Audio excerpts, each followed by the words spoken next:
अस्सलाम वालेकुम viewers, welcome to Urdu से यूट्यूब चैनल। अस्सलाम वालेकुम प्यारे व्यूअर्स, उर्दू से टीम की जानिब से एक और न्यू वीडियो के साथ हाजिर हैं और आज की इस वीडियो में हम आपको बताने वाले हैं मुहतशिम नेम के मीनिंग और इसकी तफसीलात।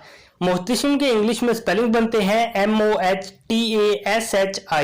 जिन्स है इसकी लड़का, मजहब है इसका मुस्लिम, मायने है इसके इज्जत और वकार वाला, अमीर, दौलतमंद।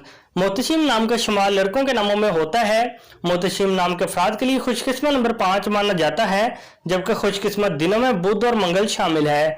खुशकिस्मत वाली धातों में हिस्सों के हिसाब से कांसी और चांदी शामिल है। मोहतशिम नाम के अफराद के लिए मुआफिक रंगों में हल्का गुलाबी रंग और नारंगी रंग शामिल है। मोहतशिम नाम में 9 हरूफ है और ये एक लफ्ज बनता है।